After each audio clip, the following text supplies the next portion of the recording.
What's up, guys? This is Aaron, host of the Prayin and Slayin Podcast and producer at the Prayin and Slayin Podcast Network. And today we have a special co-hosted episode that's going to be launched on both the Prayin and Slayin Podcast and the Hunting the Frontlines Podcast with our host, Justin Wilson.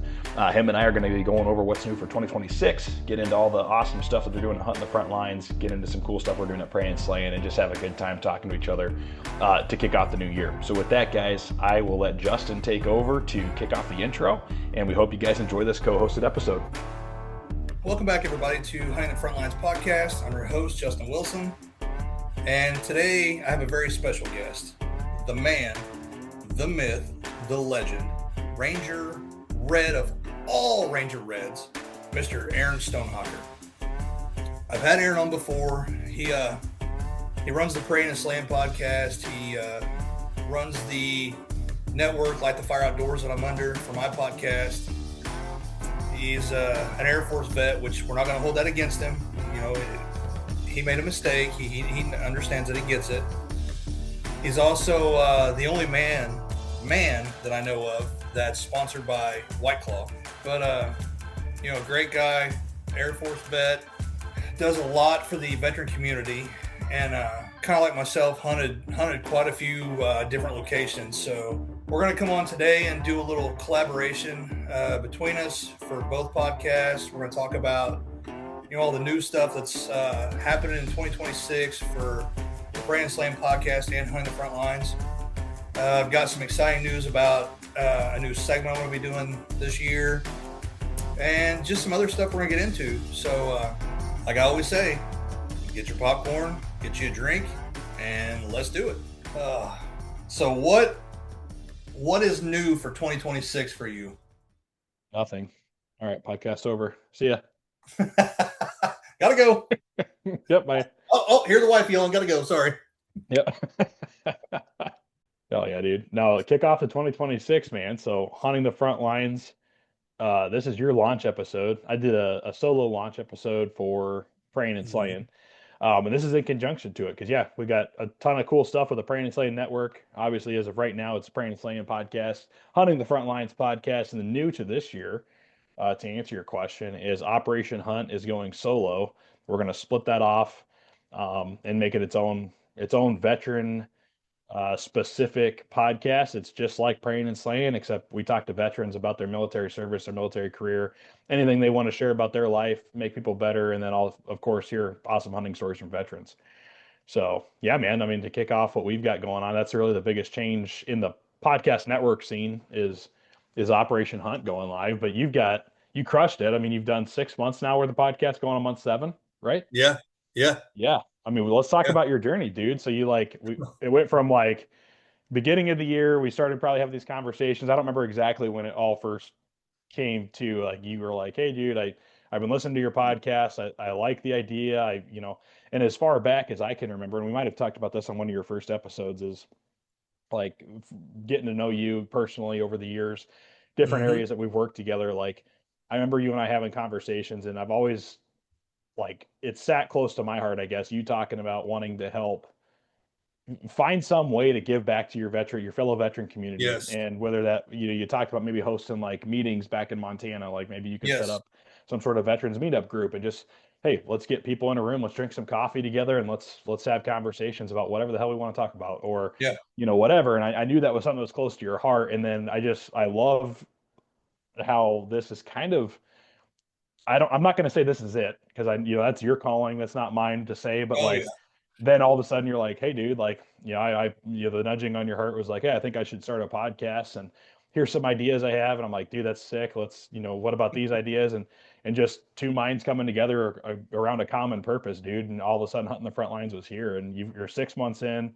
I think 7 episodes deep, and people are loving it. Like I was telling you the other day, now new for the listeners, dude, like, what, good or bad, I don't know, but like Hunting the Frontlines, I get like notifications all the time for, hey, you have a new follower, hey, you have a new follower, hey, you have a new follower. And I'm like, I hope people are listening to Prayin and Slayin too, like, totally kidding, but it's awesome, dude. Like, there's people that are just drawn to it, and I think the guests you've had on have been killer. You've had how many branches of service have you had on? Is it 2 or 3? Let's see. I've I've had you on. I've had Jeremy Air on. Force. Air Force. Yep, 2 Air Force. I've had 2 Army. I don't think I've had anybody in One the of Marine them, Corps yet. I was just thinking, I thought one of the last guys might have been Marine, but maybe it's all Army. Let me look here real quick because I thought I had more. I thought I had just about one from every one except for maybe I don't think I had anybody from the Navy yet. Oh no, I did too. Well, no, I had to reschedule Eric. Eric, that was the Navy one. Okay, yeah, I was thinking Yeah. Navy in my head too. But yeah, So I so you had gotta. Army, Air Force, 2 Army and 2 Air Force. Okay, yeah, and Or you've done what? multiple episodes with a handful. Yeah. So, yeah, that's awesome, dude. And I mean, really, the only two branches that matter, if we're being honest. Oh yeah, So for sure. you have to throw it out there. You have to get it in.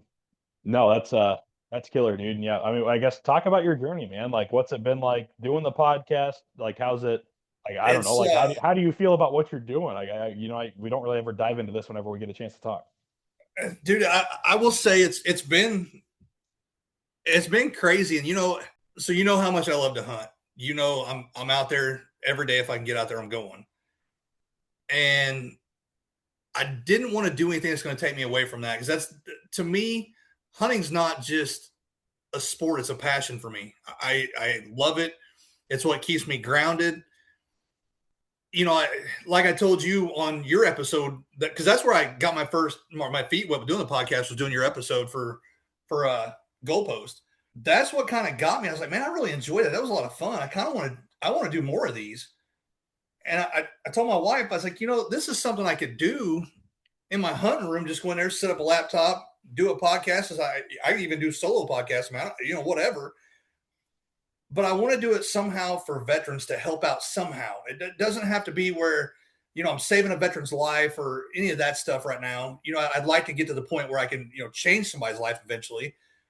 But I told her, I said, if I can just make it easier, I said, because me, 2 years ago, I hunted 4 or 5 different states, and 75 to 80% of that hunting was on military bases. And what I noticed is every base and every state had different laws and different rules and regulations. So I'm on the phone calling all these different places to get all the information. I thought, why can't I just put this in one centralized location for people to find? So, hey, Mr. Aaron here, let's work on some stuff here. I got some ideas. How can I make this come to fruition? Yeah. And then I was nervous the first 2 or 3 episodes and stuff. I didn't know how I was going to handle it. I've had all great guests. I mean, amazing guests on. The conversations have flowed easily. And kind of like I told you, I thought it would be pretty easy to talk to people because we're all hunters. We all have an extreme passion for this. So it's easy talking about it. Plus, we're all veterans. We all connect to each other. So it's been simple. It's been real simple doing it. And, I'm going to do the same thing this year I did last year. I'm going to do as many of these as I can in a certain amount of time to kind of carry myself over through hunting season. So I'm not taking time away from the woods. And I'm going to try to do some live. That's my overall goal is to do them. Like, I go to these hunting camps, like with Jeremy and all his friends and, buddies of mine, we all go to hunting camp and stuff. I'm going to take all my stuff there and start doing episodes there. So, I mean, it's been an amazing journey. My biggest fear was people wouldn't listen to it. It really made me feel good the day that you emailed me and said, hey, somebody asked a question about one of your podcasts. What? Cool. Yeah, man. Went over and checked it out. I was like, all right, well, I've never hunted there, but I know he has. I'll just go back to the past guest. We'll bring him back on and do another episode. We'll do an update. So it's really, I mean, people around town, but hey, man, I checked out your latest episode is really good. Thanks, man. Appreciate it. And then I'm getting questions like me you talked about. Hey, when are you gonna come out with some hats and t-shirts? Yeah, I don't know. I'm still nervous about that. Don't be nervous, dude. It's you broke the ice, and that's I was talking to the owner of Dead Nuts today, Yeah. and just bouncing some business stuff off each other and getting ready for the next phase of our partnership and things like that with the network and Light Fire Outdoors and all this stuff. Anyway, he's coming out with a t-shirt design, and I can freely say it on these podcasts. I feel like it's that's just QBAP on it. Any idea what that stands for? No. Basically, quit being a kitty cat is what it's going to be. So I'm gonna say kitty cat to keep it PG on I here, know but that's what exactly it's what you're for. getting at. So I he's love it. but anyway, the whole point of it is like, I think risk scares everybody. That's just it's built into our nature. It's how we survive, as a species and everything else. Obviously, you need to have a little bit of fear and a healthy fear of risk. Um, but man, like just like here, like the biggest thing I remember you talking about when we were talking about we had several conversations about the group that you might want to have started, right? Hmm. Back in Montana. And the biggest thing that or maybe you moved to Indiana, I don't remember. Anyway, the thing that you were most afraid of was like, are people going to show up? What are we going to talk about? Like all those little voices start popping up in your head of like, hey, I have this Yeah. really cool idea. I feel really passionate about it. I want to tackle it. But, and all of a sudden you start backing up, right? And then you just never Yes. take that step. Um, and I love that you've taken the leap. I love that you did it regardless of your fear. And then like you know, are people going to listen or not? I think that's everybody's fear when they start a podcast. And to be honest, I think you've got more listeners than the Prayin and Slayin podcast does, and we've been Oh, doing whatever. it, a couple years longer. So it's no, I'm kidding, Whatever. but kidding, we're crushing you. But either way,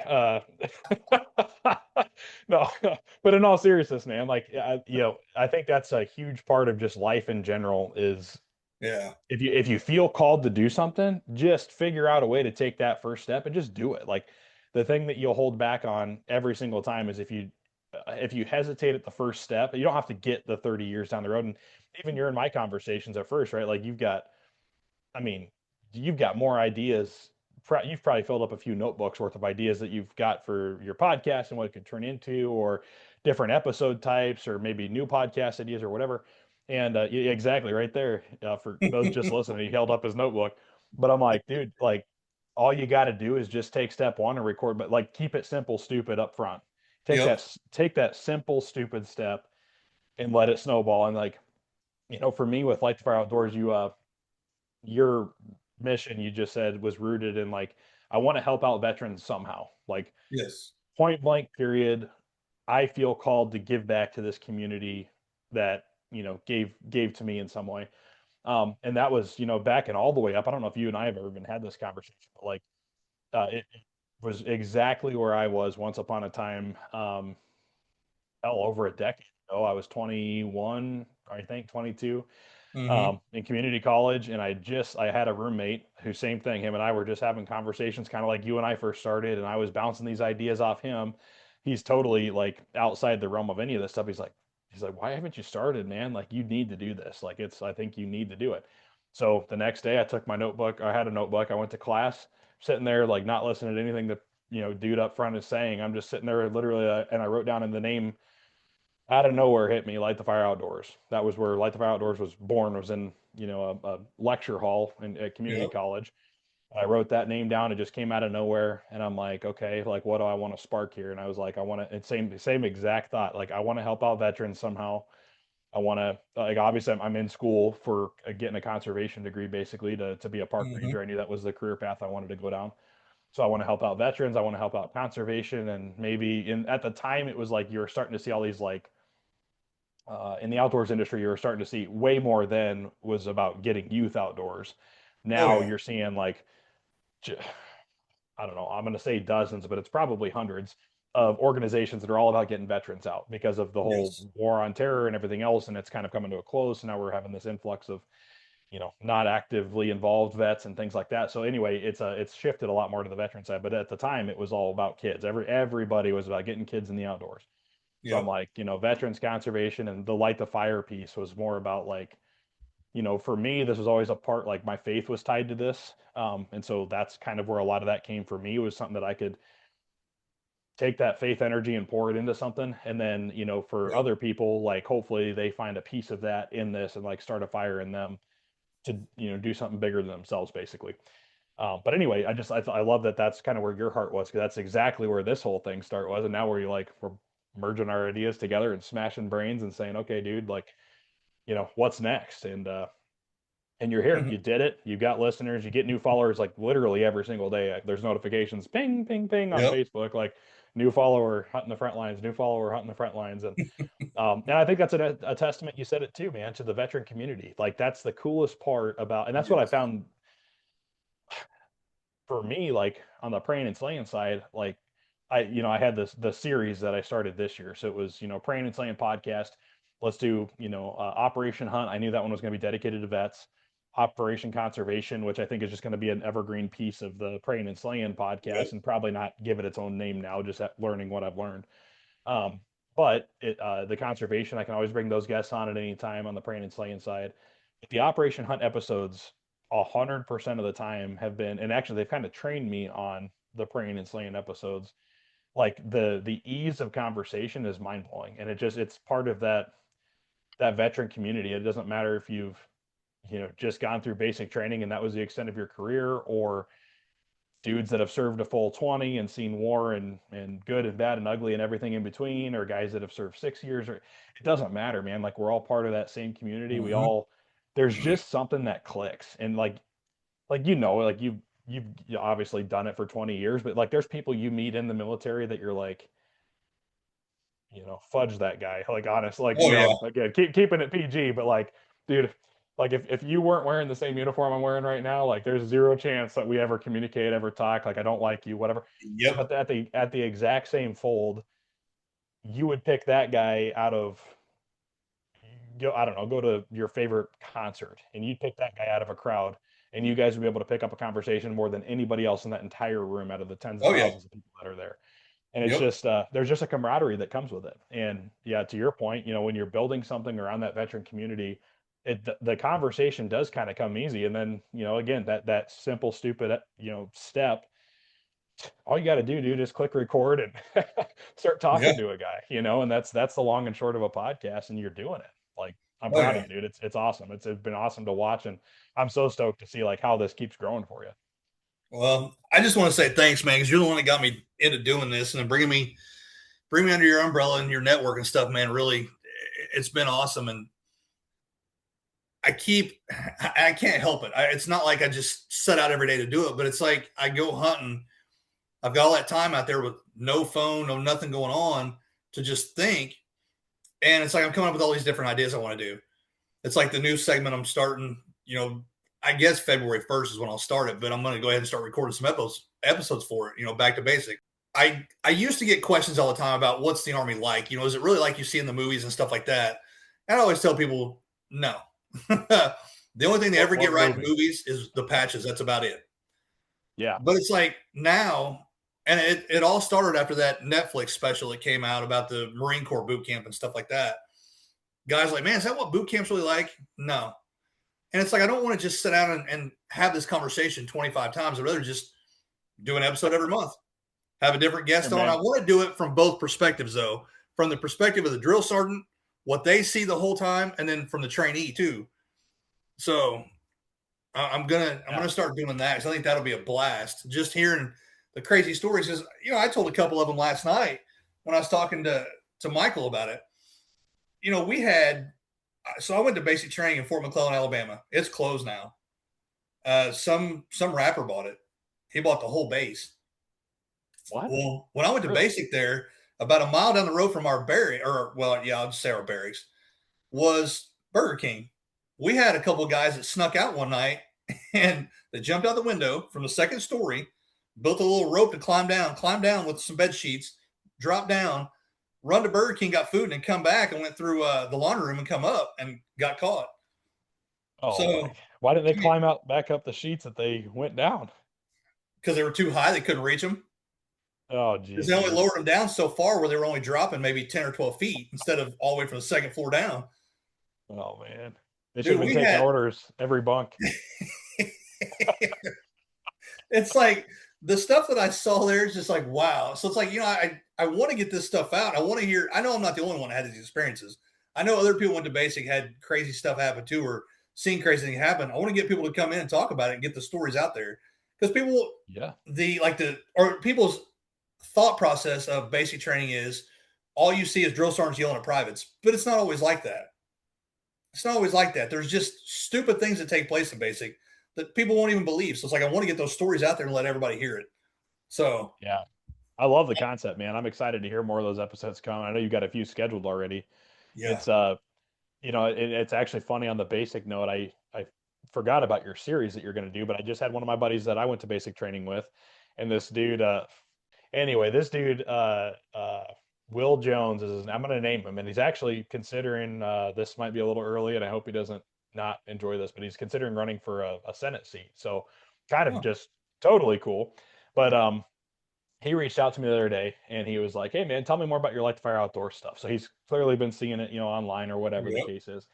Go all the way to basic training. There's a super skinny blonde dude, and like I don't know him from Adam, so everything's on based off first appearances. Like I'm sure everybody's checking everybody out, and you're trying to weigh the strong guys versus the weak guys, and because Oh, yeah. you're feeling like a jackass for being there because the TIs are tearing into every single person there and whatever. This dude starts talking in the middle of one of our like little we had like a trainee little powwow one day in our day room. Mm-hmm. For the first time I ever heard this guy talk. And Will Jones, he's got the deepest Alabama accent you've ever heard in your life. And so immediately you're just like, okay, this dude's a little podunk, right? Like, all right, he's a skinny dude. He's not very big, skinny, and he just starts talking. He always has a grin on his face. It doesn't matter what he's doing. He's got happy eyes and a happy grin on his face. And that's all I remember about him up front. I'm just like, okay, like we'll see about this guy. And then he starts talking. And I'm like, oh, we'll really see about this guy. Like he might make it. But then, dude, we would have conversations, and this is one of the smartest guys I've ever met in my life. And to this day, like anytime he posts something on Facebook, even I'm like, I got to read that because this dude's like, he's smart, he's intuitive, he's with it with like, he's probably read more books than I'll ever read in my life. Like he's just like seriously brilliant. Like, Yeah. and I just remember that being one of those things for me, going to basic. Like you're just shoved in a room, and you've all got to work as a team with people that you don't Yep. even you may never have a chance in the real world to even try to work with just because you No. might not choose to, but you're never going to Yep. get forced to. And he was one of those guys that just blew my mind, just based off first impression to like, holy shit, I can learn a lot from this guy. And immediately humbled me, right? So, like, anyway, he reaches out of all people, and he goes, "Hey man, tell me more about this Light the Fire Outdoor stuff." And then so I checked out his page. I actually hadn't seen anything. The algorithm must have like separated us for a little bit on Facebook. Checked out Mm-hmm. his page, and he posted like the next day, or maybe he'd posted a few days prior. But anyway, I found this post, and he was like, "Hey, I'm just curious, like what everybody's basic training experience was like." And but we need to get him on your podcast. Is I guess what I'm saying. I don't think he hunts, Yes. but either way, we need to get him on your podcast for this specific thing because his take Oh, was yeah. hilarious and it was awesome. And he actually called out, and I was surprised at this, like, and he compared his army basic experience because that's where I'll finish the story. Sorry. So in our basic training, Will Jones, brilliant dude, really quiet, but when he talks, like everybody shuts up because they're like, he's about to say something awesome. Like this dude is like killer, wicked smart. And so he ends up he goes to uh I can't remember what we called it, but like basically he goes to the hospital for a few days, gets out of, or he's out of basic training, he's on like the bed rest or whatever they have, and then he ends Mm-hmm. up goes to the hospital for a few days. He's gone out of our picture. He comes back and I don't know if he was packing his bag. I don't remember how we all saw him, but anyway, somehow through the grapevine, we ended up having this conversation with him, and we knew he was like bouncing. And we were like, "Damn, dude, what happened?" And he ended up, and I hope I'm not sharing too much information, but he had some issue. Things are swelling that you don't want swelling, apparently. And I've actually Oh. heard of it happening before with other people. And Oh. anyway, his response, we're like, "Dude, like, come on, man, you can make it. We've only got this many more weeks, and then whatever this causing these issues is going to be gone." And he's like, "Well, they gave me a few options, and if I'm being honest with you guys, like somebody taking a scalpel to my nuts for mixed results is not something I'm comfortable with, so I'm out." Just he bailed because of the surgery option that they were going to potentially put him through. And then yeah, so he gets out, he moves on. I think we all assume we'd never hear from him again. Of course, after basic, everybody adds each other on Facebook and whatever, and so we're following him. But he ended up joining the army. So he goes to Army basic training. So he had an Air Force basic training experience, and now he's in the Army experience. And he compared the Yep. two on this Facebook post right after you and I had talked about this. I just thought it was good timing. And anyway, I was surprised his Army experience, according to him, and whatever what was going on there. Like you guys, and I don't understand the Army system totally yet, but you guys have like maybe different basic types based off what career field you're going into. Is that Well, basics the same all across the board, and then you have what they call AIT, which is your advanced individual training. That's what you go to for your schooling for the job you're going to do. And they're all different. It all depends. Like I think mine was 12 weeks, I believe. I think basic was 12 weeks and maybe AIT was 6, 8 weeks, something like that. I think I was there like a total of 3 months, or 4 months, 5 months, something like that. I can't remember. Okay. But Well, and whatever he was comparing it to, he sounded like he had approached somebody about his experience not being all that hard, but he had heard while he was there that this was like the hard version compared to like another AIT maybe or another mm-hmm. another job scopes training. And he said, he basically said out loud, I went through Air Force Basic, and I remember like the first night, the TI was like punching the locker repeatedly beside this guy's head and screaming at him or whatever, which I think we all remember from that night. And I reference that a lot when I talk about Basic. Um, but he's like, and coming from that to this, and then knowing that I have the hard version, I'd hate to see what the other version's like, because he's like, holy crap, like. And then he basically just posted the question, like, I'll be curious what everybody else's basic experiences, was like. And I just commented, I distinctly remember that evening, or whatever, this TI was going. But anyway, long story short, yeah, like you said, everybody has their own experience, and everybody's got their own funny stories, I'm sure, to pull from it. And um, yeah, it's a wild beginning to one of the coolest adventures you'll take in your life, I think, for most people.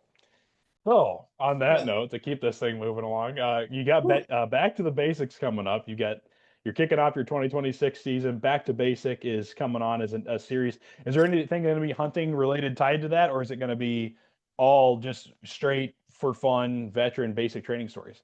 It's just going to be straight for fun. I mean, I'm thinking I've got some ideas floating around that I haven't decided if I want to do yet or not.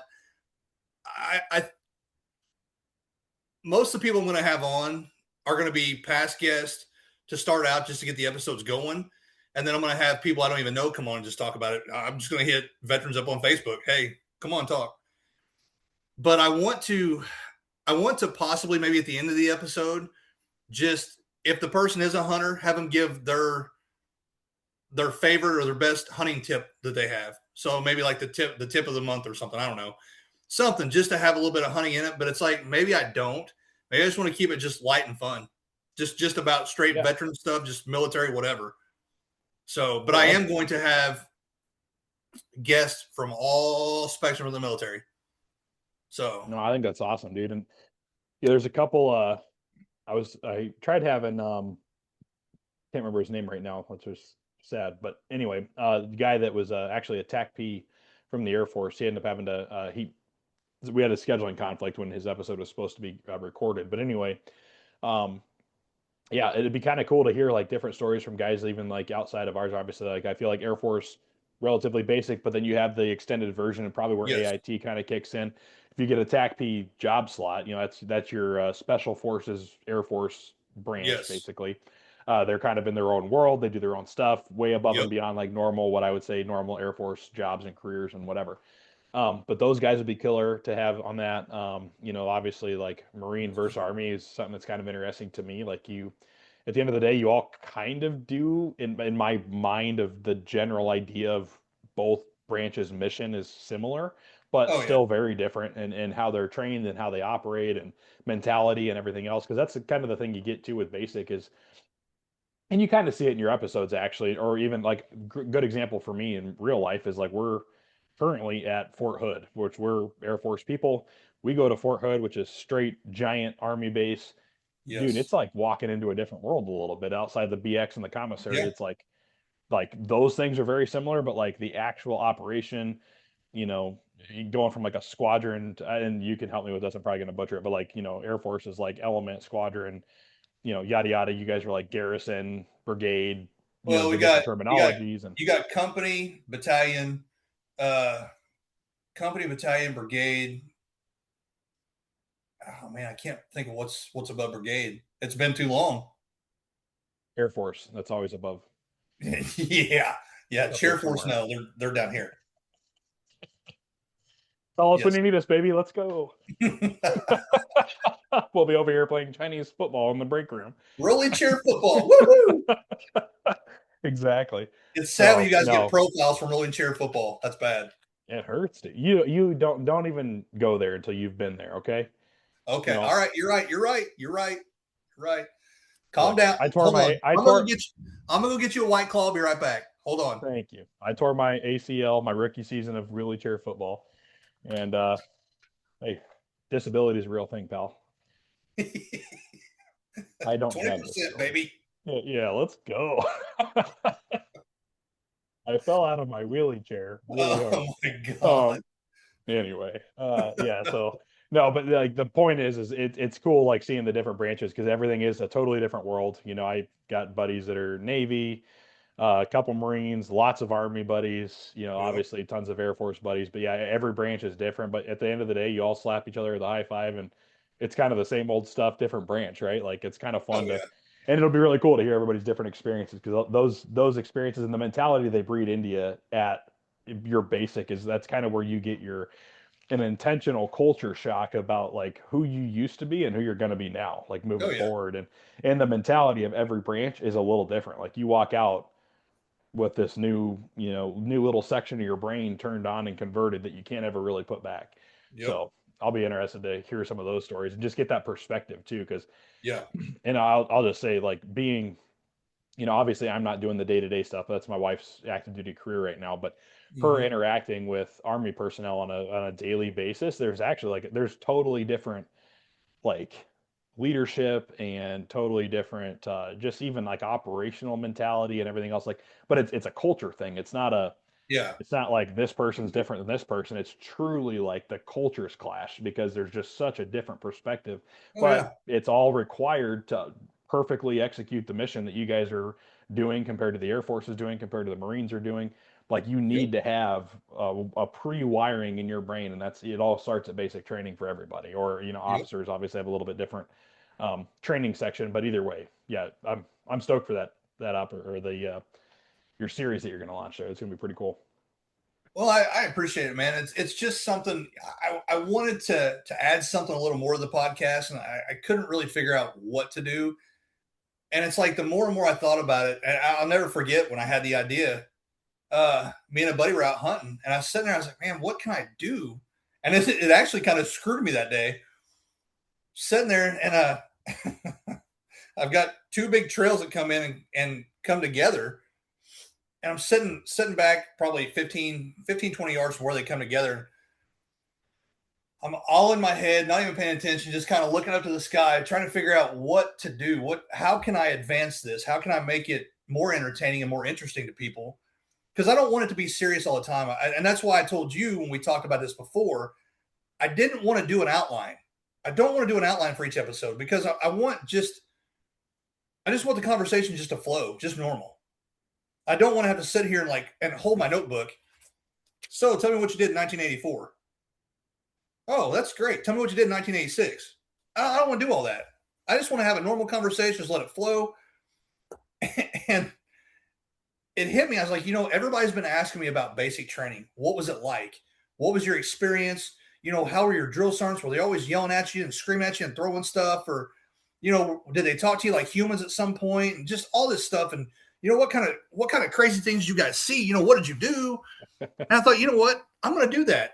I've had, and I'm not kidding, since we moved back here to Indiana, I've probably had 15 or 20 people ask me about it. And I even asked the last person asked me, I was like, why are people so worried about basic training now? Well, that special came out on Netflix. So, I just kind of wonder if it was like that. I was like, no, I've watched that special. It was nothing like that.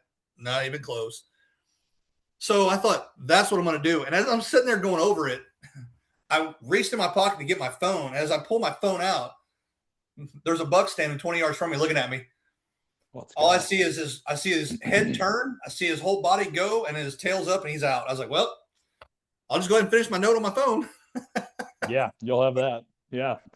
But I'm looking forward to it. I think it's going to turn out good. I want to have you come on and talk about your experiences in basic. I'm going to have other past guests come on and talk about it. I've got right now an active duty Army drill sergeant is going to come on the 16th because that's his break from his cycle. He's going to come on and talk about it.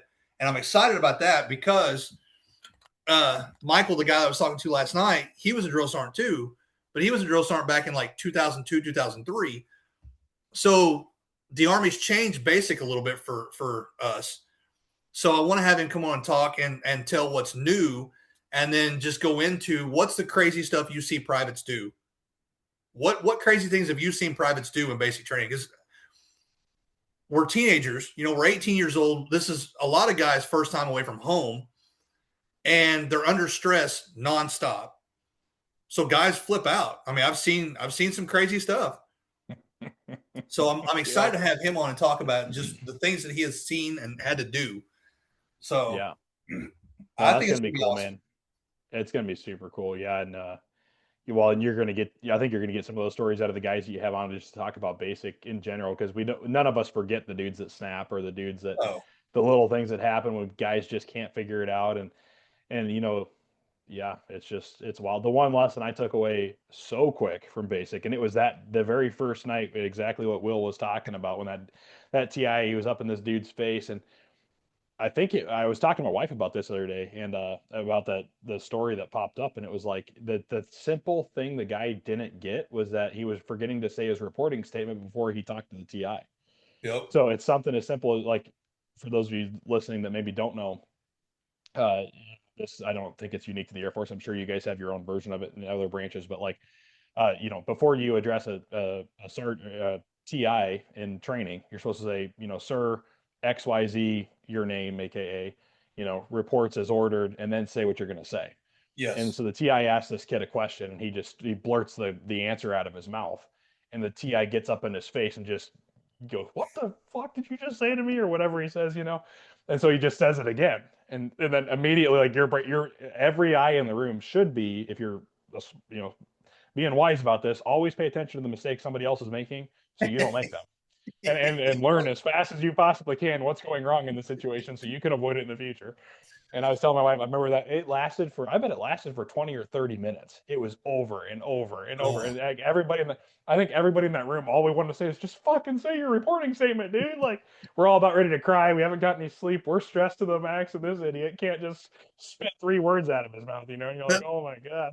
And we're, welcome to hell. It's See, my basic training experience was horrible, and it wasn't because of me. It was my battle buddy. The guy just would not. He couldn't get it. He could not get it. And it's like I told you, I went to Fort McClellan, Alabama, in the middle of summer. It's hot, so they're forcing us to drink water all the time to stay hydrated.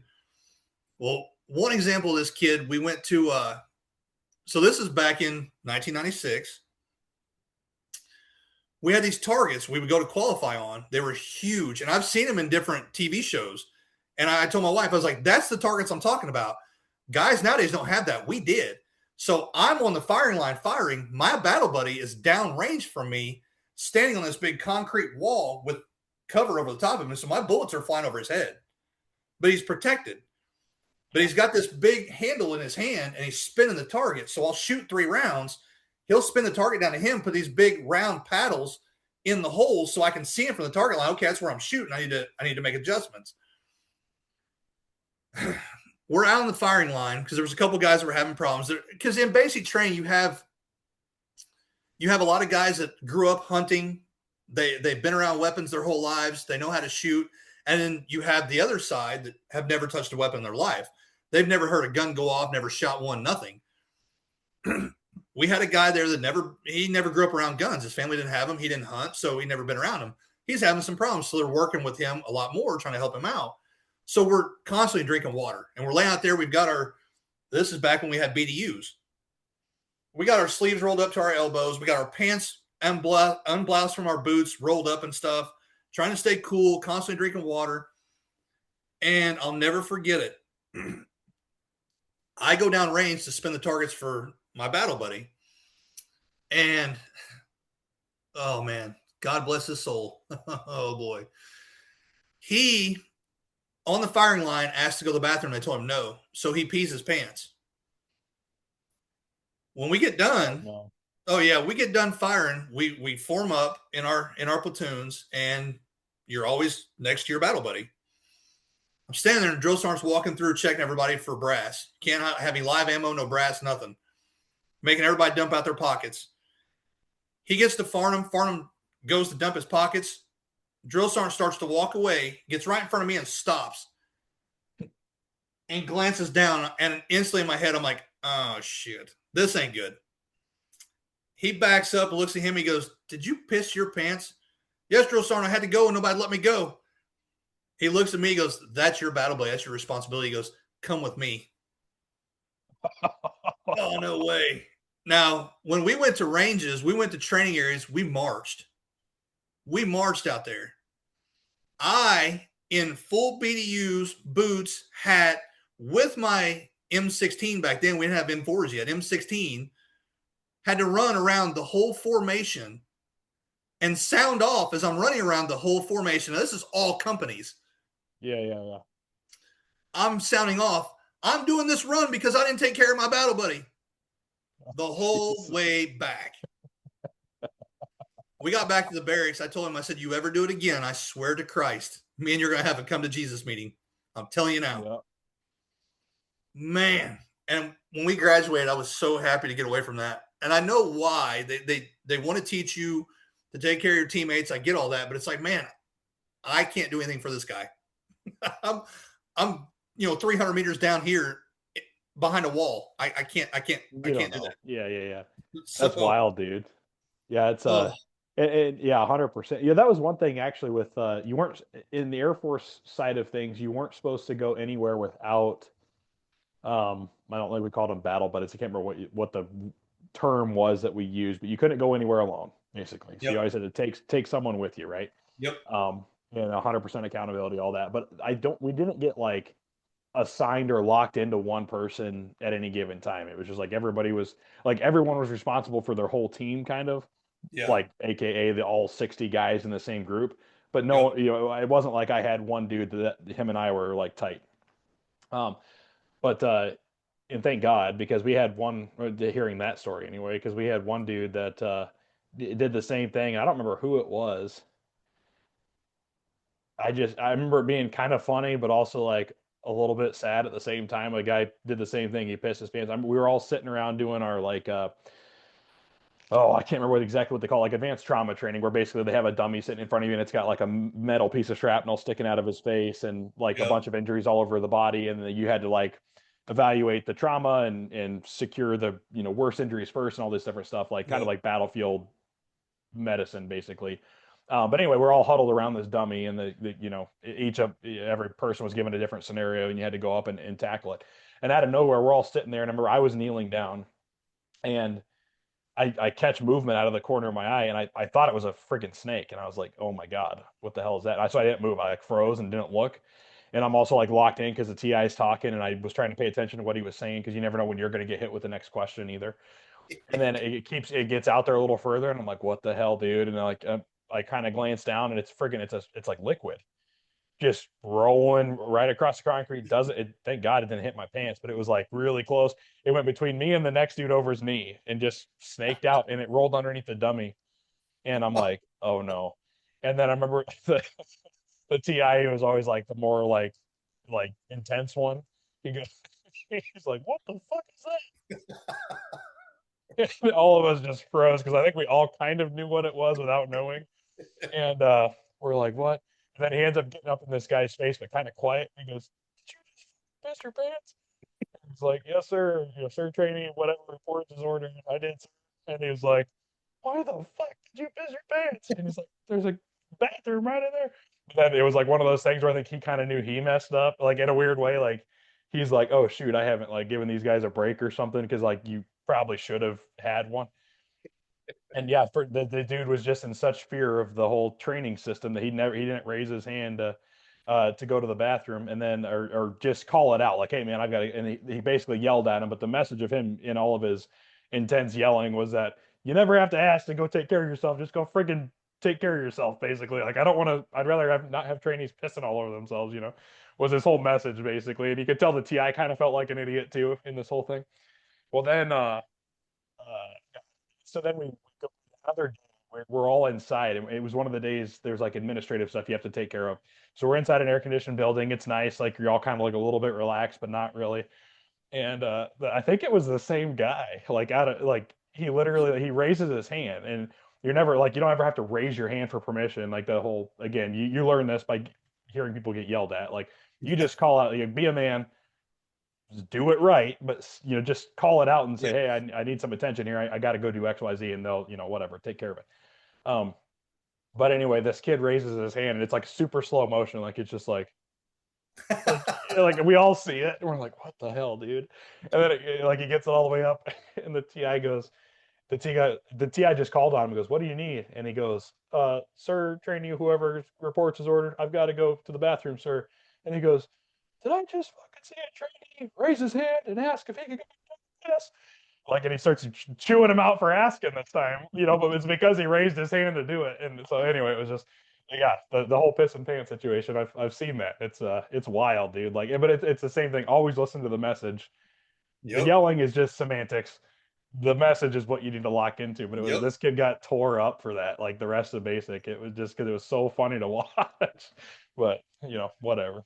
See, and that's why I wanted to do this segment, because I think it's going to be awesome, because everybody has different experiences through it.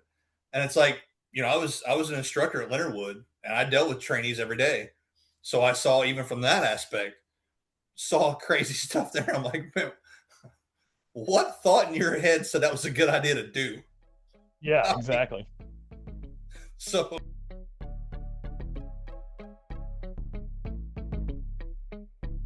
This episode is powered by Dead Nuts Outdoors, makers of the most lifelike, lightweight, and weatherproof 2D archery targets in the world. That's right, I said 2D. We're talking full-size animals that bring the hunt to your backyard. Whether you're dialing in before the season or just burning daylight with your bow, Dead Nuts Targets makes practicing fun, training on full-size animals to ensure every rep in the backyard converts to success on your trips to the field. Built to last, easy to haul, compatible with any backstop, and 100% made in the USA, Dead Nuts Outdoors is a proud supporter of our veterans, investing in conservation and rooted in building a better, more confident community of hunters every step of the way. They are proud supporters of the Prayin and Slayin Podcast network, and you can get 10% off your Dead Nuts targets by using the code Prayin and Slayin at checkout. That's Prayin and Slayin at your checkout, or visiting the link in the show notes. Dead Nuts is helping us all hit the spot. I got to do this. Hit it. I got to do it. It may only last a year. I don't know. We'll see if I can get more people on for next year. I will. But it's like, man, I think it'll open people's eyes a little bit, because there is kind of I hate to say it like this, but there is kind of a comedy side to basic training. There is, especially when you get a bunch of privates in a bay, or they think they're by themselves. They're not. Drill sergeants have audio in there just listening to you. They got the little speakers and stuff. They're hearing everything you're saying. We learned that the hard way, because a bunch of guys were talking smack one night. We got woke up like 2 o'clock in the morning by trash cans and 2x4s getting banged together. Get downstairs now in the CTA. We got smoked for 25 minutes about the conversation that we're having. It's like, then everybody, oh man, they can hear us. Oh God. So then everybody's trying to whisper or passing notes. Jeez. Jeez. Awesome. So it's like, I really want to do this. I think it's going to be awesome. That's going to be epic, man. Yeah. Well, it's the speakers in the dorm rooms. If you haven't gotten to basic yet and you're considering it, just remember you're heard at all times. Yes. We had a couple lessons learned that way too. I think we got lucky enough when we finally learned ours, though, that we were far enough in that like they threatened the crap out of us, but it was just so funny. We all couldn't stop laughing. It's one of those contagious laughs too, that like as soon as it gets quiet, somebody like snickers and then everybody dies again, and it's just like over and over. And like the TIs just kept ripping us, and eventually they just stopped. But we were fully expecting to get them to show up and us get just hammered, but they never did show up at the door for us. But I think we were far enough in there, just like, screw it, they probably need to get this out of their system a little bit. It was a great experience. I mean, I'm glad I did it. I signed up my junior year of high school. I thought about multiple times, just said, nah, this is not for me. But I thought, yeah, that's what I want to do. And I'm glad I did it. I retired at 38 years old. I just enjoying life now. Yeah. So it was awesome. No, that's cool. Anything else new for you this year? Or is that kind of the one thing you're going to try to work in? That's the one thing I'm going to work in. I mean, I'm working on now finding a new guest for just the hunting the front lines portion of it. I'm trying to find new guests for that. So I've reached out to a couple of guys. I reached out to the guy out in Fort Sill, killed that giant record book elk. Yeah. reached out to him to talk to him. Haven't heard from him yet. I just reached out, which I got to call Fort Knox back. There was a guy down there. I sent you the picture of that 3-beam buck he killed. That was cool. Yeah, so I want to get him to come on and talk. I'm gonna do a solo episode, which if you're not busy, I may have you come on. You can we'll talk about it. I'm gonna talk about hunting crane and Atterbury this year. Get both those in there. Yeah, I may make both of those just one episode though, because crane's pretty easy. So there's no way I'm gonna be able to talk about it for an hour. So I thought I may just combine the two, because Atterbury is a little different too than like hunting Fort Knox, Fort Leonard Wood, Fort Riley, all those places. So I may just combine the two and make it one episode. And then I'm going to have my cousin come on. He's not a vet, but I'm having him come on as he hunted crane with me once. So I want to get his perspective on how the hunt was. I mean, we saw deer all day. We saw deer all day long. But heck yeah, man. No, we'll have to do an episode too on. I finally got an opportunity. I wasn't sure if I'd get it while we were in here in Texas, but hunting Fort Hood. So yes, the system in that I kind of gone through the paces of actually getting all the way up to the point of getting out in the woods, and we got out in the woods here this couple days ago, actually on Sunday. Got a chance to, so we'll have to do an episode on that. You know, obviously didn't smoke anything, but just the process is what I'm excited to share with people, just because, you know, and maybe it's a little bit more normal for Army guys, I guess, that come down or guys and gals who come down to get stationed different places. But for me, this was the first time I've had to utilize the iSportsman system and then all the intricacies that follow that. It's not just like getting authorized to hunt base. It's like, it's almost its own, you know, individual rule book and units and there's a lot to it. And I had a great dude, Jess Todd, who I think you're working right now on getting an episode in with him or a couple with him. Kind of guide me through the process a little bit, or at least just give me the pieces of like, hey, at this time go to this and at this time go to that. yes. But then also we'll be doing some turkey hunting here this spring, hopefully on Fort Hood again with him, and he runs a couple pages for that, and it's kind of like a spearhead in the turkey hunting community on that base. So that'll be really cool. But yeah, man, I'm excited I know you got lots of guests in the hopper already too, and lots of episodes in mind, but I think it's just going to continue to expand the resource that you wanted to be for the veteran and active duty community for hunting different places across the country. And yeah, maybe even some overseas stuff. So we'll see.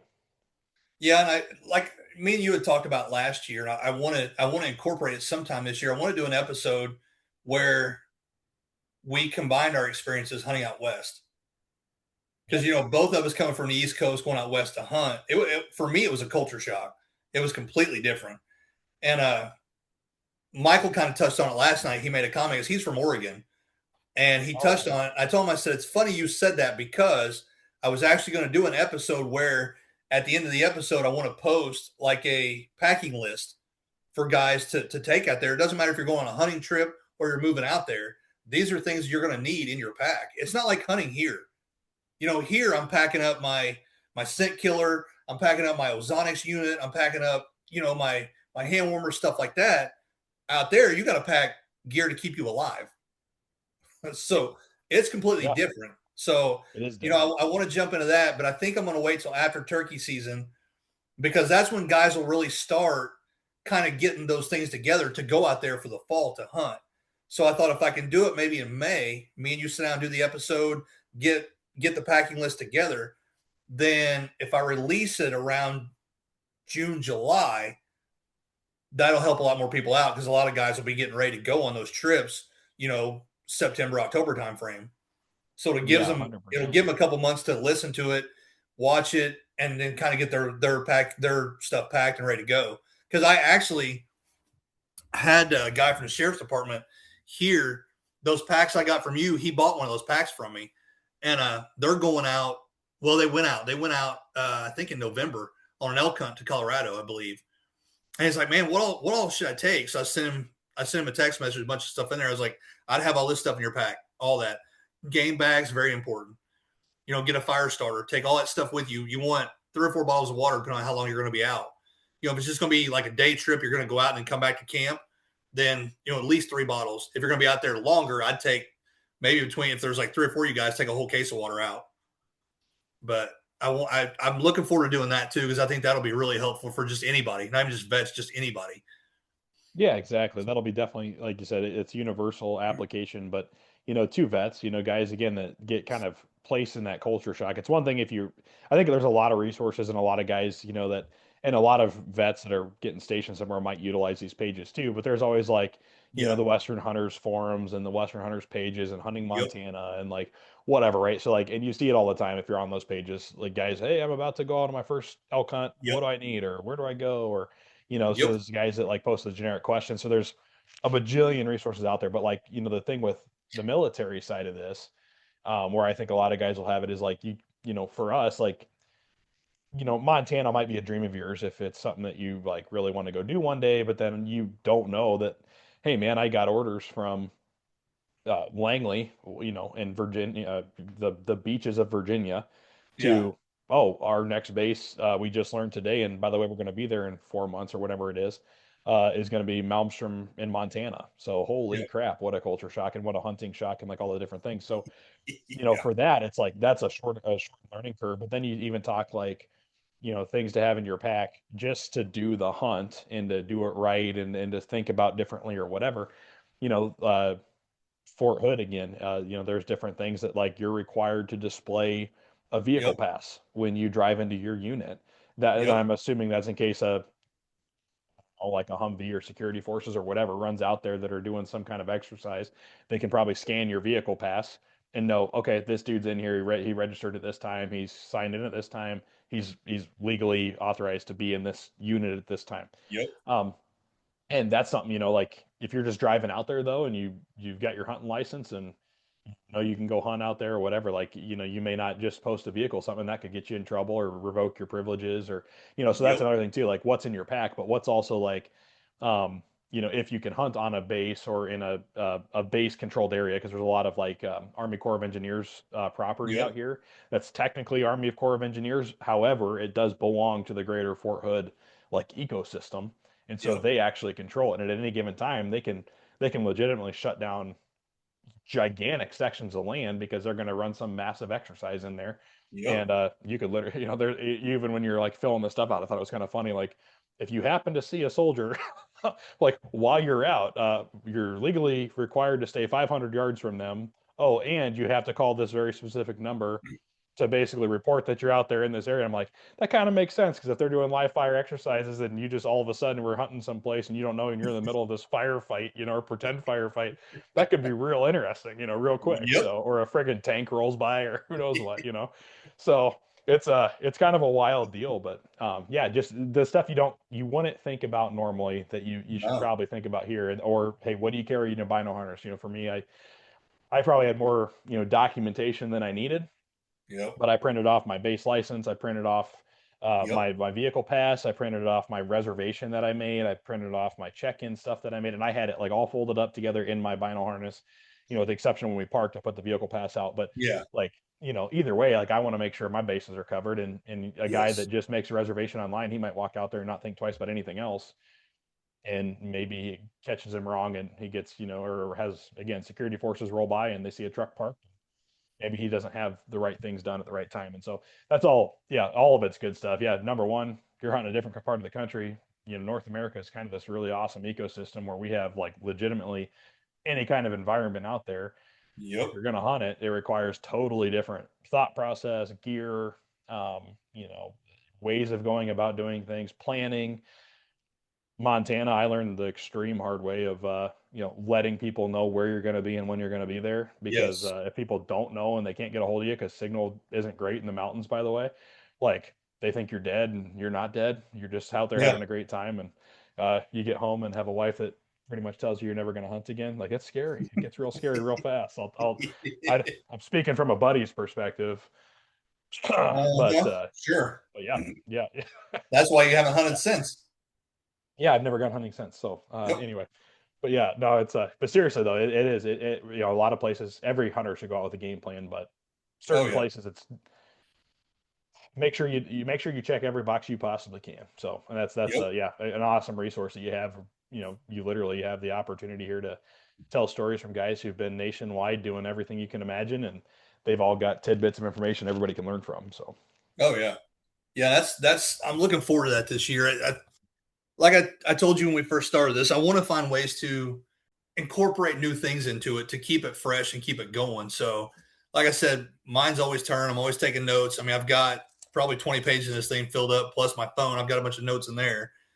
So, Yeah. So let's talk about the hunt recaps that you had for this year. So you hunted Crane. Sounds like you hunted Atterbury, and obviously you've had a few guests on from those places. Any other bases that you guys logged this year in your system? Or your podcast? no, I just stayed around Indiana this year. I just got too much stuff going on. I really didn't have time to go out of state, but I am already planning. I've already got my calendar in the kitchen right now in the bar, and I'm comparing my calendar to my wife's because she's getting her doctorate right now. So I've got to kind of work around her schedule and everything. But I'm already planning on going out of state for turkey. So I'm going to Knox for turkey. I'm going to try to go to Leonard Wood for turkey. I've got a couple buddies of mine out there. I'm going to hook up with them and go kill some thunder chickens. I'm going to Fort Knox for deer season this year, and I'll probably go back to Illinois. I didn't go to Illinois last year. I didn't get drawn. I didn't get drawn. It's crazy because you put in as a non-resident, you put in for the lottery to get drawn. I didn't get drawn, but there were still 185 tags left over. Why did I get drawn? Yeah, that's So, wild.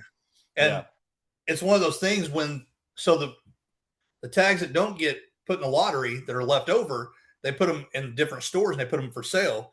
But you got to be standing in line when they go on. If you're not, you won't get one. I'm going to interesting. go over and deer hunt this year. I think I'm going to archery hunt over this year. I'd never archery hunted Illinois, but I'm going to this year. Heck So yeah, that's all I that'd be got. That's awesome. all I got in the schedule is that. So now, when are you guys leaving Texas to go on the next assignment? We should be leaving by July. So yeah, we got finally got word. Haven't got official orders yet, but should be going to Alabama. So that it was Okay. different again in the South. We yeah going to and actually that's where Will Jones is from. So maybe I'll be in his precinct and I'll give him my vote this year for if There he's you running go. for office. But anyway, yeah. So that'll be a new adventure and a lot of hunting and fishing to do out there, obviously, and get the coast and everything else. So excited about that. Um, Oh yeah. yeah. Then as far as like the light the fire outdoors praying and slaying side, instead of a potential overseas assignment, it was a little relieving knowing we were staying stateside because we just launched the knee bag this year. Yes. That's been kicking butt and getting a lot of people interested in it. Got a dealer signed, which was awesome. So we're in a Ridge to River Outdoors, which was ran by maybe he's the Marine I was thinking of. No, he's Army. He was a Mike Unruh. Anyway, gentleman out there that he runs a veteran-owned and operated sporting goods retailer that he started up Ridge to River Outdoors out of Missouri, and then he's doing uh, he does most of his proceeds and stuff like that go back to the Fallen Outdoors, which he's a big part of, all volunteer organization, 501c3 that puts on veteran adventures basically nationwide, and they've got Mm-hmm. regionals, north, south, east, west, basically U.S. regional pages you can get on if you're a vet, and basically if there's opportunities to be had, then they post them there, and you can sign up for them and kind of first come first serve. But really cool organization there. And then the fact that they have a dealer thing and we get to do our 100% made by veterans product in their veteran owned and operated shop. And got a couple more actually in the hopper we're working on now. Been sending some information to over the last couple days. So maybe we'll be in some more veteran owned and operated retailers here soon. Um, but yeah, so knowing that I can still keep that venture up without having to fast track its exit is exciting. And then obviously, like you said, we got some hunting the front lines merchandise we'll be doing through the network here, and then praying and slaying and light fire outdoors gear as well. So again, kind of be able to run operations from the home front will be nice instead of having to try to figure out how to do that from God knows where overseas. Yeah. It could be a whole Yeah. different ball Shipping will game. be a Not that no, it's part of the adventure, and we'd figure it out, right? But it's just like it was oh like one of those chess games I was playing in my head of like, okay, like what's the right way to do it? How do we keep it going? And then how do I elevate to that next level that, because that's really what it is evolving as a business and an organization to try to figure those things out. But um, yeah, being able to do it from the U.S. is obviously a hell of a lot easier, and excited to just keep growing yeah. those more organically than kind of that forced method. Oh yeah. But yeah, then taking Operation Hunt to its uh, own podcast is pretty cool, and I'm digging the idea.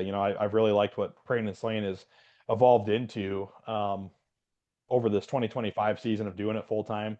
It's uh it's allowed it to take some shape because I've just had that dedicated focus to it to really get the guests on and just do the reps, I guess, right? To kind of let that vision come to life, just do the easy step, record Yeah. podcast one, record podcast two, three, four, five. And then now, we're a full year in on our first actual like legit start to finish full year. Yep. And the vision for it is way clearer than it was when we ever started it. And yeah, so we're all about praying and slaying side is the blue collar community that makes up the hunting industry is who we're about. And um, like I've said in our launch episode, if you ever posted a kill picture of a deer, a turkey, whatever you've hunted, if it's on Facebook, there's a good chance you're going to see someone from our team in your inbox saying, "Hey man, we'd love to have your story on the Prayin and Slayin podcast." And it's been Yep. sweet, like seeing like doing that raw outreach, and you kind of like I imagine what goes through these people's minds every time I send one of these messages or someone sends these messages, and I'm like, if I read this and I was them, I'm like, this is weird, like Oh yeah. who's this dude, But like the response has been awesome. Like most people are just a real quick, like, yeah, dude, absolutely, let's do it. Oh yeah. And for most guys and gals that we've had on or that we've recorded that'll be launched this year, like it's their first podcast ever. So that's also kind of cool to see. Like you get those Yep. questions, like this isn't knocking Waddell, but like everybody feels like they've got to have the Michael Waddell and the CEO of this, company or this, chief marketing officer of that company, or like it's all about company, product, or big name. Dude, like there's millions of hunters in the United States. And it's all of our stories that collectively actually make up the whole reason that this in business or industry even exists, and that actually contributes the real dollars out to the industry to and the conservation groups and the state level Yep. conservation through license sales and everything else. Like, every hunter in America is what makes up the industry. It's our mission is to be the greatest collection of hunting stories the world's ever heard, and it's all through your voice, your stories, and I don't care if you shot a spike, no, not even a spike. If you shot a button buck yesterday and you posted it on Facebook, brother, like I want that story and I want it in our arsenal. Let's go. And Yep. it's about building community too, right? Because when we get on there, if you haven't listened to a Praying and Slaying episode yet, or maybe this is your first one and you're starting to go through the arsenal of them, um, it's more about getting to know you and who you are, and hey, let's Yep. chat, dude. Like the thing I find that was the cool, I didn't know how this was going to go when I knew that was kind of the direction I wanted to go with it. I'm like, it's one thing to be military to military and hey, let's do Operation Hunt and let's jump Oh right yeah. into the military stuff because immediately we have something in common, right? But like Oh if yeah. I'm reaching out to anybody to get their hunting story, like I don't know who's about to jump on the other end of this camera from me. But then I reflect on it sometimes, and that was kind of scary to me when I first started doing it. I'm like, man, I hope I can host well enough, or I hope I can keep this conversation going, or I hope that they're comfortable enough to do this, or whatever. Right? There's a lot of that, like, what if? Oh yeah. But then it's like at the end of the day, like I've been in the hunting industry for 10 years as a company rep, in some capacity, or a company Yes. employee in some capacity. I've done dozens and dozens and dozens of trade, probably hundreds of trade shows, and I've Yep. talked to tens of thousands of people probably at this point, just raw, organic. You meet them at a trade. The one thing we have in common is we like to hunt. So that's enough to break that ice. It's kind of like that military camaraderie, but now we have the hunting camaraderie. Yes. And it's been nothing short of what Operation Hunt is on the military side, getting to know these guys. And it's been kind of cool too. Like there's been a lot of dudes that I've reached out to or gals and all, like you get the episode scheduled and you get on there and you find out randomly like somehow that they were in the military too. So like the Yep. other side of this coin is like, okay, we're gonna break off Operation Hunt as its own episode. I hope I get enough like people that weren't in the military like uh to keep praying and slaying rocking the way it needs to, because like I've had enough of them just like randomly and part of the conversation. It's like, oh, you're in the National Guard, or oh, you did 6 years in this branch. Like I guess this is now an Operation Hunt episode. So let's pivot. Um, but yeah, it's been awesome, dude, and just getting a lot of conversations and got a ton of them scheduled right now. Got a lot of them to reschedule that we're kind of in that limbo holiday season to just re-go. And yeah, we've got several both Operation Hunt and Praying and Slaying ready to rock and roll for this year, and excited to have that momentum rocking. And yeah, it's cool, man. I think that vision of it, like the true vision, like I said, the greatest collection of hunting stories ever told. But it's Yep. also just as much as it is about hunting and everything else. It's about people getting to know people, right? Like I ask these people to Yep. just, hey, walk us through your upbringing, man. Like, who are you? Like, how did you get into hunting? What was your childhood like? Whatever. And those questions kind of feel a little weird at first when I first started doing it, but now it's just like it's cool because you actually feel like you walk away with a friendship with this person. Oh yeah. And I hope that's what we actually develop. It's not like that's the vision or like a facade that we're putting up, but it is like it's really cool because I genuinely feel like I know this guy or gal now, and I hope to have them on again to reconnect. And I've had several of them say, "Hey, man, I've actually got this next hunt coming up," or "Hey, I've got a cousin that would be really interested in doing this. He just Yep. shot this cool buck," and now it's starting to build that little bit of a snowball momentum. And yeah, I think we're gonna maybe I don't want to get ahead of it, put my head of, or get ahead of my skis here, but like I honestly think by 2027 we might have to have multiple hosts on here to just hopefully get enough of these conversations rolling, dude, or the way the snowball's building. You're like, I don't know if I can keep up with this on top of everything else we've got going. So we might Yep. have to figure out an alternative solution to the hosting situation. So Oh man. Well, hopefully old John will get his butt up and get to going too. So yeah, hopefully I'm he looking listens forward to to that. this. Yeah, we might have to drive up to the Great White North and give him a swift kick in the nuts and say, "Let's go, dude. What are you doing?" Well, I don't think you got to kick him in the nuts. I'd say just take him a white claw or two. I think that'll probably do it right there. I think so. Shake his I hand know and go, "See you, mango's his bud." favorite. Well, I don't know. I Oh think he yeah, likes black cherry actually. yeah. Black So, cherry and mango, baby. Mix them yep. together. Make a cocktail. But we need to get him rolling, man. He's got some cool ideas, dude. And yeah, I'm excited for he signed his Prayin and Slayin network stuff, man. He's in. He's just got to get a couple recorded and get it rocking. I know we've got a couple.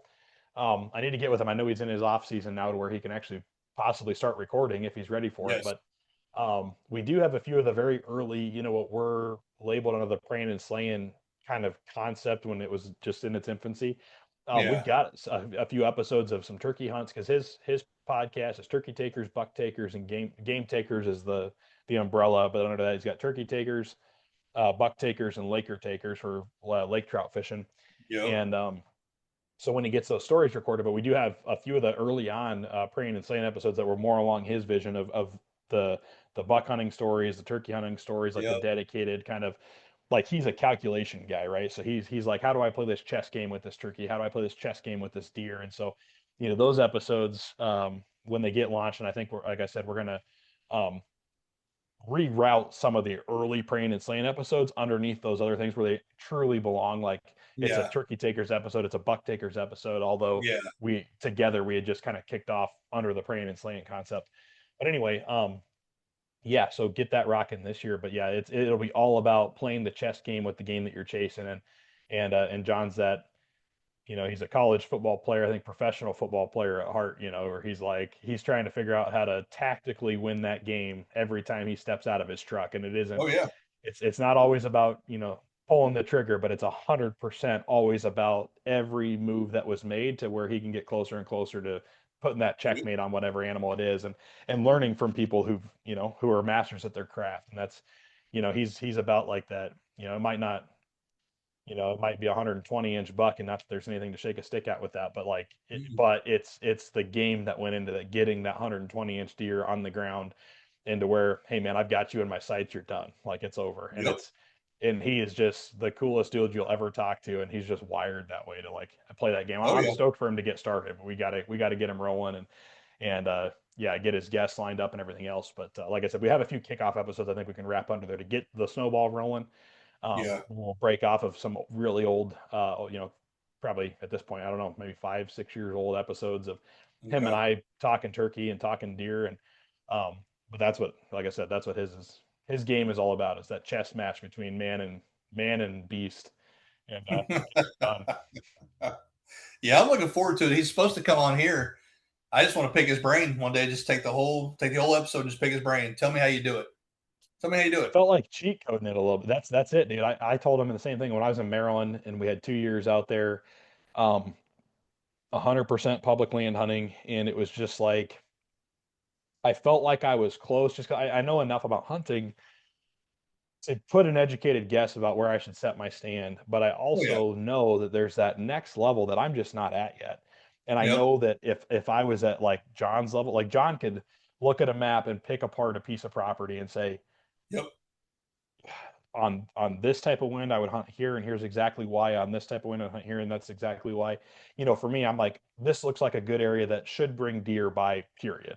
Now he's going Yes. to look at it and go, where is the biggest, baddest buck on this property going to want to be, and why is he going to want to be there, and what is every single truck that drives by and car that parks and bird that chirps, how does that affect this deer Yep. and his movement and what he wants to do? And there's a why to every little piece of decision making that goes into his process. Oh yeah.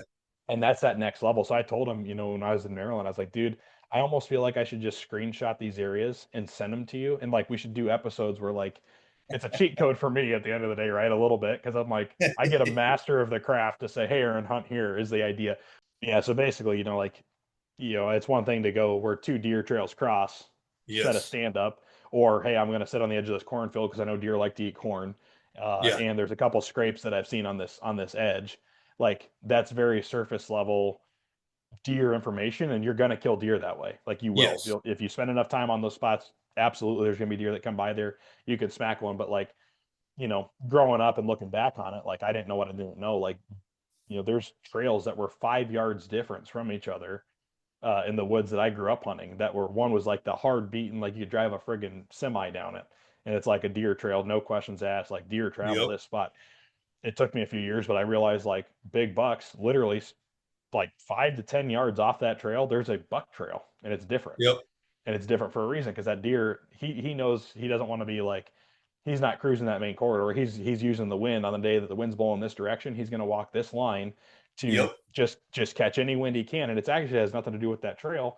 It has to do with the hills that are up here that the does probably actually bed on a this type of day and on this wind. So he's catching all that downhill draft of scent. So then he knows, oh, I got to go check out that bedding area that's actually up there. Yep. And this is all, I'm looking at, hey, there's a deer trail. I'll hunt here. Um, Yep. so there's a bajillion levels to deer hunting, obviously, and I'm not even close to scratching the surface on most of that high level stuff, but John is, and that's Yes. his game. So yeah, he'd be killer to have on there. And there's probably some series in the making where, or maybe people pay him like, hey, I'll pay $100 this season. I'll send you my map, and you guide me. And if I get a deer, it's $100 down payment. I'll pay you the extra 100 when I kill the deer type thing. That'd be killer. He could do it. He could do it. That's for sure. Heck yeah, dude. So We need it. We're gonna have to take a trip up there and go hunting. He keeps asking me. I was like, yeah, I need to. It's hard to get the time. It'll change when she's done with school. The wife's done with school, then things will slow down a little bit. I'll be able to go a little more. hopefully by this time next year, the hunting season side of things, second little man will be big enough to hang out a little bit, and mom will be more established in her day-to-day new job that she's doing. Same thing, doctorate degree, just like your wife. And Yep. but yeah, then maybe we can all get together and do a hunting trip together. It'd be pretty sweet. Oh, that'd be awesome. I still want to do the whole caribou thing too. So I was actually just thinking about you last night on that. I was watching some YouTube thing trying to fall asleep, and it was a guy hunting. I think it was moose and wolf or something in Alaska, but there was a big caribou herd that he had filming. I was like, oh, I wonder if Justin's still planning on doing that. yep. I'm still going. I'm still going. That's all there is to it. I've been Heck wanting to yeah. hunt caribou my whole life, and living in Alaska, I just never had time. My job kind of kept me away from it. So I'm gonna go. I'm gonna go, and it's gonna Heck be the yeah, next dude. 3 to 4 years. Yep. We got to I'm just go. set a date on the map and make it happen. Like, get it rolling. I'm gonna have to. I'm gonna have to because that's my bucket list animal. It's caribou. I'd love to kill an elk, but I'm not now. I caribou and mule deer. Those are the two that I want so bad. You got to go back to Montana and get you one. I've got just a spot we can take you. Yeah, I want to, man. I'll get there eventually. I'll get one of each eventually. And I got to work on my slam too for turkey. I got to finish that up. I was trying to go to Florida this year in February. I don't think I'm gonna have time. So I'm gonna try to get out west maybe and knock out maybe a Rio or a Merriam. Try to get that done. At least get one more down. So I come down here to Fort Hood. Try to get a Rio on base. I'll have to look into it. Maybe I could. Yes, I think Texas. I'll have to look at the regs. I'm pretty sure Texas general hunting license is like $75 or something like that. I That just ain't bad. to be able to hunt in the state, no, not bad at all. And then Fort Hood has its own license fees too.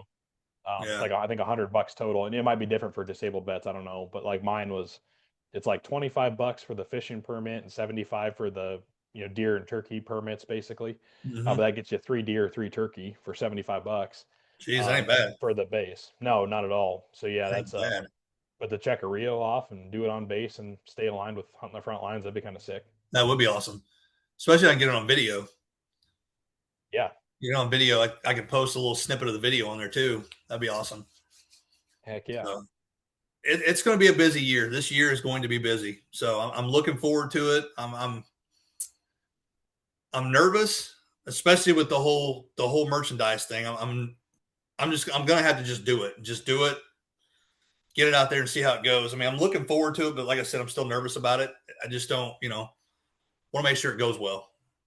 That's kind of with my thing too. Is it's an odd thing to get into because it feels weird because it's less business, more personal at this point. Yes. But like my thing is if I don't do it, because the mission at Light the Fire Outdoors, which Prayin and Slayin Network and everything supports, is well, now we've actually got our own dedicated mission, the License to Kill initiative, which we Yep. support and sponsor veterans or active members hunting licenses for the year for their home state. And I think this year we're going to be doing 6, but they're out. Go check it out on lightthefireoutdoors.com. /impact. It's on the impact page, and you can actually see the sponsees that we've got this year for getting their licenses paid for.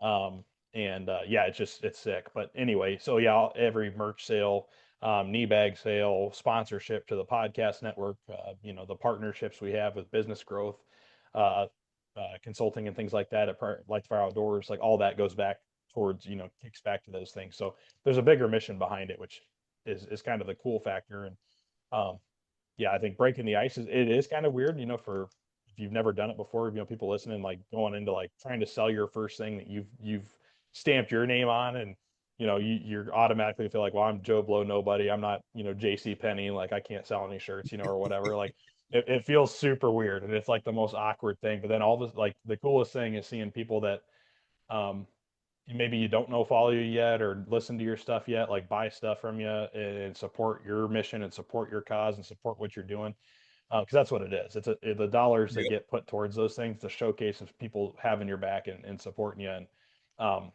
yeah, it means the world. And for anybody, again, it's followed Light Fire Outdoors or Prayin and Slayin, and then this year it was kind of a more of an impactful thing for me to be able to say, hey, like these dollars, like outside of us finding projects to contribute them to, like we have Yep. our own mission that we can contribute to, and it brings a whole different feeling about like the meaning of the support that's behind what you're doing.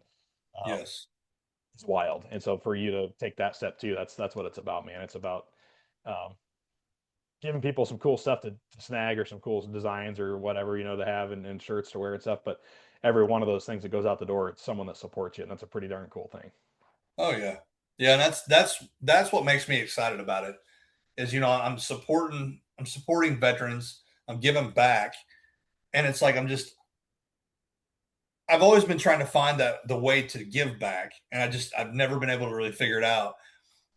I'm still going to find a way to start a veterans group here. I gotta get the logistics of it worked out. And it's like, I don't want to host it somewhere that serves alcohol. I want it to be alcohol free. And I've got to find a way to make it feel safe and comfortable for vets to come in and talk. So it's something I got to work on because that's something that's been pulling at me for years. So I really want to get that started. I just got to figure out how to go about it. So I'm gonna reach out to some old friends of mine and talk to them and see if they can give me some nudging and some advice on how to get it going. I'm gonna get that started. So once I do that, then I'll put a big post up on the page, and I'll probably do an episode here about it just to kind of get that information out. So but I don't know if I'll do that this year or not. I don't know. I got so much stuff going on. I don't know that I'll do that. It may wait till next year. So that may be January next year. That may be the episode I do is introducing that. Yeah, man, So we'll have to get you some. There's some different groups out there. Let me see where it's at. I'm searching here real quick. Um, Bo and Joe by Center Shot Blue is something you need to look into. And you're one of the people I actually think I recommended to them when I did the podcast with Chris Ham and HHA USA. Uh, they're like a veteran focused HHA Sports. It's a USA made bow sight company out of Wisconsin. Really great mhm. sites. If you guys haven't checked them out yet, they're awesome. But they have a mission behind that, HHA USA, which is a veteran support organization, and they actually like sponsor veterans to come up and do like these really cool bow shoots, and they tour factories and shake hands with industry people and just get a chance to have camaraderie with fellow veterans around archery shooting. And anyway, there's a couple other organizations, Center Shot Archery and Center Shot Hmm. Blue. Center Shot Blue is a dedicated like first responder um, veterans group, and it's dedicated to archery around those people that um, can basically benefit from shooting bows and kind of that like just calm therapeutic Yes. stuff that comes from just being in a place with like-minded people and shooting bows and whatever. They do that, but they do these things called Bow and Joe, and there's a couple of bow shops that actually sponsor. Long story short, I need to get you guys connected with those because I need to get Bow and Joe and Center Shot Blue and Center Shot Archery on the podcast anyway. But these guys would be great groups for you to connect with. And that Bo and Joe, you just talking about that, like a safe place, get people together, centered around a common mission, just to have camaraderie and shoot the breeze and know that they have, community in their area to connect with and stuff like that, that have gone through the similar things that they've gone through. Um, Yep. One of those, Center Shot Blue is definitely something I think you need to get connected with. And I think it might even be, one of the bigger picture things for, the group you've been wanting to start might be rooted in they've done that work. I know they when I was talking to Chris about it, they've got um uh what do you call it, like curriculum almost like Yeah. templates and stuff that like they provide to you, and so it sets the standard, it sets the conversation points. If you need that or want that, it's there. But they have a whole template set up, man. It's almost like a franchise, so to speak, right? Like you Okay. want to do it, they look for volunteers and they're looking to open chapters all over the place. And I know that's kind of one of the things I've been working on behind the scenes too, is with us traveling, with being active military still, it's a good opportunity as we go to hopefully maybe stand up a few of these things along the way. And you could Yeah. definitely do one in your local community. That'd be pretty neat. Oh yeah. Yeah. 'Cause I mean, there's a lot of vets around here. There's a lot. I mean, there's not much to do here after people get out of high school, so a lot of guys join the military. So I think out of my class, I think we had 5 or 6 of us that went in. And it's like that every class. Every class, there's 5 or 6 people, sometimes more, that join.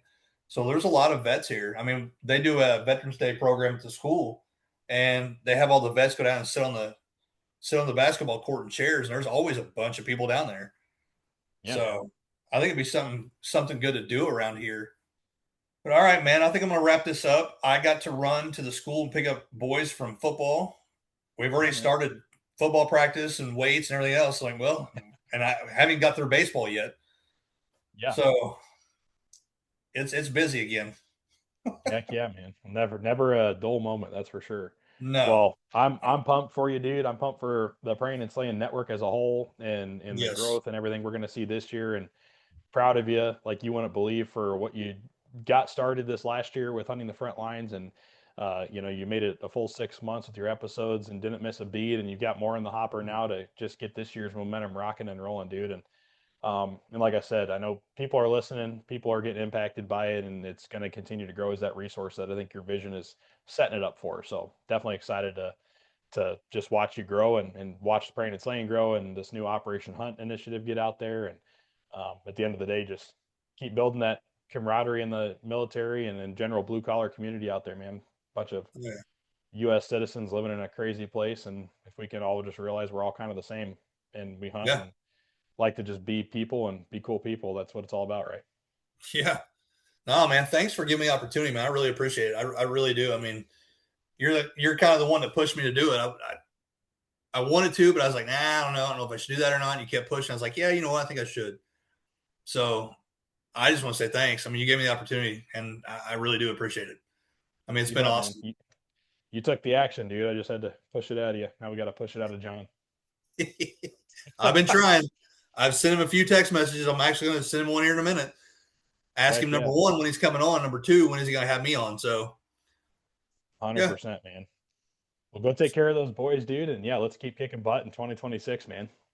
Oh, yeah, for sure. For sure. I'll be calling you in probably 2 or 3 days. Hey, I got another idea. Heck yeah. Looking forward to it, man.